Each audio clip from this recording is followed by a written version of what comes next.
राम राम। जो ईश्वर की मर्जी को ही अपनी मर्जी समझते हैं, जो ये सोचते हैं कि हमारे पे बुरा वक्त है तो अच्छा वक्त भी आएगा और अच्छा वक्त है तो बुरे वक्त के लिए भी तैयार रहते हैं, वही इस संसार में आकर जीवन का आनंद ले पाते हैं। अन्यथा हम इसी बात में खोए रहते हैं कि हमारे पास ये था अब नहीं है, या हम कितने गरीब थे अब अमीर हो गए। इस संसार में जो भी होता है वो भगवान की इच्छा से होता है। एक छोटी सी कथा इसी विषय में आती है। एक साधु एक गांव में पहुंचे। उस गांव में एक छोटा सा घर था। साधु ने उसका द्वार खटखटाया तो एक व्यक्ति निकला। उसने साधु की बहुत सेवा की। उस व्यक्ति का नाम था आनंद। उसने कहा, तुम इतने अमीर भी नहीं लगते। साधु ने कहा, लेकिन तुम्हारा सेवा भाव देखकर ऐसा लगता है कि तुम पर गरीबी क्यों है, तुम्हें तो धनवान होना चाहिए।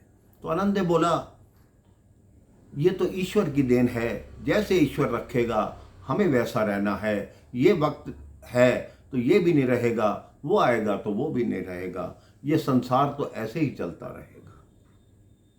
वो साधु आनंद से बड़े प्रभावित हुए। उन्होंने कहा, कितने सिद्धांतों वाला व्यक्ति है, चाहे गरीब है लेकिन देखो कितना संतुष्ट है। इस संसार में बहुत कम ऐसे लोग हैं जो संतुष्ट रहते हैं। 3-4 वर्ष बाद साधु का चक्कर उसी गांव में लगा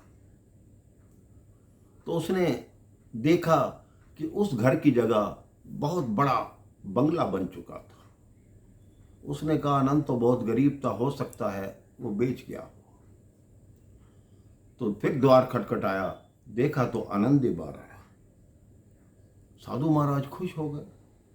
कहते, आनंद तुम तो गरीब थे, तुम कैसे अमीर हो गए? कहते, मैंने बोला था जो ईश्वर करता है वही ठीक है। अगर वो समय नहीं रहा तो ये देखना अब ये समय भी नहीं रहेगा, कुछ नहीं रहेगा। साधु कहते, अब तो तुम धनवान हो, बने कैसे? कहते, मेरे पास एक छोटा सा जमीन का टुकड़ा था, वहां से एक बड़ी सड़क निकलनी थी, वो अच्छे भाव में बिक गई तो मैं अमीर हो गया। अब मेरा धंधा अच्छा चलता है, अब मेरी कई दुकानें हैं, मेरे बहुत काम हैं, लेकिन मैं कभी अभिमान नहीं करता। मुझे मालूम है कि ये समय भी नहीं रहना। साधु की सेवा की अच्छे से, साधु वहां से चले गए। अब उनका अगला चक्कर लगा 10 वर्ष बाद। जब 10 वर्ष बाद आए तो देखा वो बंगला खाली पड़ा है, उसमें कबूतर उड़ रहे हैं। उन्होंने द्वार खोला तो देखा आनंद की फोटो लगी थी, उस पे हार चढ़ा हुआ था। उसकी धर्मपत्नी रोती रोती आई, कहती, बस यही कहते रहे कि ये संसार तो नश्वर है, यहाँ कुछ नहीं रहना। साधु कहते हैं कि मैंने इसकी बातें सुनकर मेरी आंखें खुल गई। मैं जो अज्ञानी था, मुझे इसकी बातें सुनकर ज्ञान प्राप्त हुआ। आज मुझे ये भली भांति ज्ञात हो गया कि हम संसार में आए हैं, लेकिन होगा वही जो ईश्वर करना चाहता है, क्योंकि हम तो उसके हाथ की कठपुतलियां हैं। जैसे वो नचाता है हम वैसे ही नाचते हैं। तो मेरे भाई बहन, कभी भी आप पे दुख आए, परेशानी आए तो घबराना मत, क्योंकि हो सकता है उसके बाद आपके साथ बहुत अच्छा होने वाला हो। अपने मन में सदैव यही विचार रखिए कि ईश्वर आपके लिए जो भी करते हैं अच्छा करते हैं। राम राम, जय श्री राम।